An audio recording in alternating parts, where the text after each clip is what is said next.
Hey everyone, it is Ian. Happy Friday, and today we're going to be going over an earnings trade because it is earnings season. We've had some big names like TSM, Delta Airlines, Morgan Stanley, Citigroup, etc. all report their earnings in the past couple of days. Um, with that being said, that when we look for earnings trades, I like looking for a couple things. One, I don't like taking blowout trades.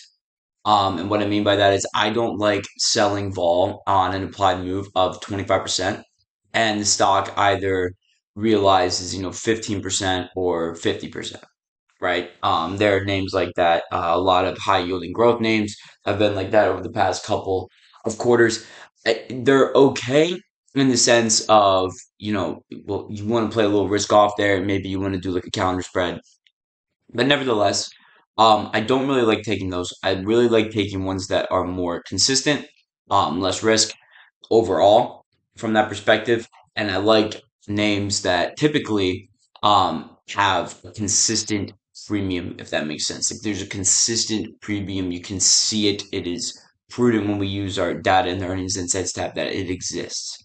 Okay, and one of the cream de la crop examples here is Bank of America. This is one that it just checks all the boxes here. We have an implied earnings move versus an average implied earnings move of 1.23. So right there, we know that this is a little bit more expensive than what usually the market is implying. Then we have an implied earnings move versus an average move of 1.63. So this is almost double. It's not double, but it's in that ballpark. It's extremely above its average move. We have an implied move of 4.28%, an average move of 2.82%. And I'd argue that you could really omit a couple names here. You could really omit this due to COVID, and I think that if you take that out, it's even lower than that. And looking at the strategy backtest here, the last thing is this consistent. So we know that this is expensive, but is this consistent? And it is pretty consistent, in my opinion. We've seen a couple of losses on Bank of America. But overall, besides obviously this blowout in 2019, which was, give or take, three years ago.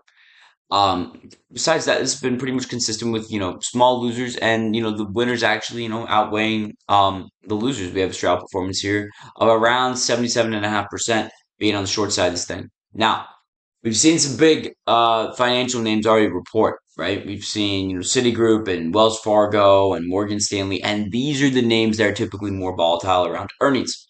And they did not realize what they were implying for the most part. So we saw this implied earnings move tanked. I mean, it tanked. We had an applied earnings move going into the close yesterday at 5.33 for Bank of America. Today, now it's only 4.28%. But as we know from our implied movers average implied, this is still high. And I think that the reason is because that uncertainty. It's like, well, just because all the banks did well this quarter doesn't mean the Bank of America is going to do well. And personally, like I said, this is exactly the type of stuff I like to be selling, just that unknown uncertainty.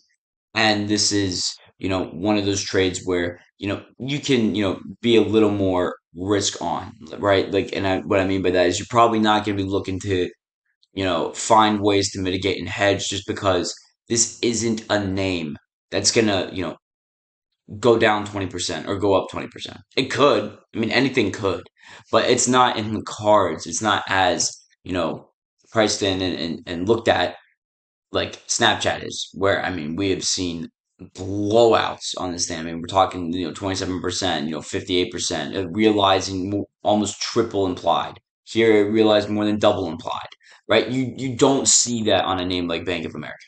So like I said, it could happen, but it's not typically in the cards for a company like this, just because it's more of a value stock.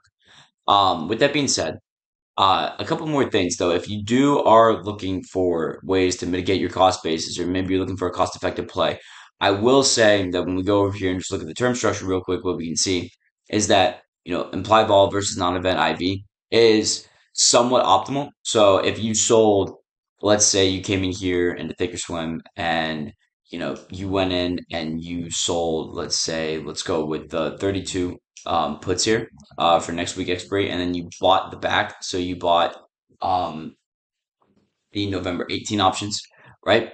If we go back in here and what we can look at and see is it's going to be give or take around this 20 mark or 30 mark. So we're going to be somewhere in the range of around non-event IV sitting around 38.5% on that back month, and on the front week expiry, we're going to be around 40%. So if we go in here and we analyze this trade and see how this would shake out, let me turn this off real quick. What you're going to see is that this is already pretty much there. So it will probably drop by 1%, right? It won't, it shouldn't, we shouldn't expect the back month to drop that much. Why? Well, because these November options are going to be exposed to some more beta risk aspects, right? What am I referring to? FOMC, ladies and gentlemen, and everything that's going on in the macro economy. I think that this is something that should be looked at. I actually don't know if FOMC, I want to say FOMC is yeah, I want to say FOMC is doing something in November. I'll double check that real quick, and then I'll get back to you guys on that. And like I said, we should expect this to be somewhere in the range of about 40-ish%. So if we get this and this comes out to this mark, give or take, these calendar spreads on a one lot basis could yield returns if we get like a pancake of around like 16, $17, right? Now, is that really worth it, risking 73? Or should we place a trade, where we just sell the straddle right here, vols are adjusted, and we yield around, 55, 56, risking, 174 on the credit. So it really depends on, your risk tolerance, right? The most exposure you're going to get to the event, the most exposure that you can get is obviously just being a short straddle. I just wanted to bring this up for a cost effective basis. If you guys want to do something like that, if you are weary or, you're trying to yield like an insanely high risk reward, obviously I just like to, check both off. That way, I can provide both you guys or anyone some options. Now, with that all being said, this is pretty much just a pretty simple standard earnings trade. I mean, that we've looked at the data, we can see that there's a little bit of consistency in the premium. We can see that overall IV does appear to be a little bit more expensive than realized volatility, leading up to the earnings event, which is pretty much normal. In term structures and backwardation, that is pretty consistent with most earnings trades.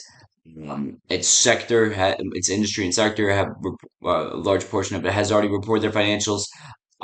We saw a significant drop in implied volatility on those marks. So or not drop in IV, implied volatility didn't realize what the market was implying for the earnings. So with all this being said, this looks like a pretty standard trade. One last thing that I want to check though, because I brought it up, so I gotta take a look here and just make sure that they are. I want to say they are. I want to say they are. Let me see here. Wow, I mean like FOMC. Yeah, they are in November. Okay, yeah, I just want to make sure that I had that right. All right, so with that being said, yeah, guys, I hope you enjoy the weekend. If you guys have any questions, feel free to message me in the Discord. That's all I have for now. Take care, guys. Peace.